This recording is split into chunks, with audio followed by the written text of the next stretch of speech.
জলেশ্বৰত ভয়ংকৰ পথ দুৰ্ঘটনা। নম্বৰবিহীন ট্ৰাকৰ চেপাত পৰি কৰুণ মৃত্যুক আঁকোৱালি ল'লে ৬০ৰ ঊৰ্ধৰ এগৰাকী লোকে। মৃত লোকজন জলেশ্বৰৰ বিলগাঁৱৰ নুৰ ইছলাম বুলি জানিব পৰা গৈছে। দুৰ্ঘটনাত পতিত হোৱা লোকজনক প্ৰাথমিক চিকিৎসাৰ বাবে জলেশ্বৰ আদৰ্শ চিকিৎসালয়ত ভৰ্তি কৰায় যদিও অৱস্থা অতি সংকটজনক হোৱাত উন্নত চিকিৎসাৰ বাবে গোৱালপাৰালৈ প্ৰেৰণ কৰে যদিও বাটত লোকজনৰ মৃত্যু হোৱা বুলি পৰিয়ালৰ লোকে জানিবলৈ দিয়ে। ইতিমধ্যে দুৰ্ঘটনাস্থলীত জলেশ্বৰ আৰক্ষী উপস্থিত হৈ মৃতদেহ উদ্ধাৰ কৰি মৰণোত্তৰ পৰীক্ষাৰ বাবে জলেশ্বৰ আৰক্ষী চকীলৈ আনে।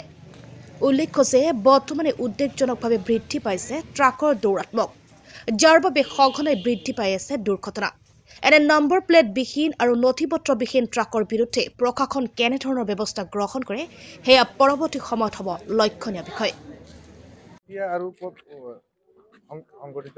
এই দুৰ্ঘটনাটা জলেশ্বৰ পেট্ৰল পাম্পৰ সন্মুখত হৈছে। মোৰ জেঠা হয়, তেওঁ মানে লেবাৰগিৰি কৰি আছিল। ট্ৰেক্টৰখনে আহি ডাইৰেক্ট ওপৰত উঠাই দিছে, পেটৰ ওপৰতে উঠি গৈছে। তাৰপিছতে গড়বৰা লওঁতে আধা ৰাস্তাতে মৃত্যুবৰণ কৰিছে।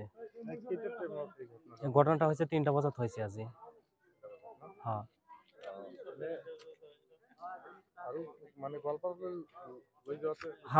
গোৱালপাৰাটো লৈ যাওঁতে আধা ৰাস্তাতে তেওঁ মৃত্যুবৰণ কৰিছে মোৰ জেঠা হয়। ট্ৰেক্টৰটো তাতে আছে। পুলিচেও সন্ধিয়াত লৈ আনিছে, থানাত লৈ আনিছে।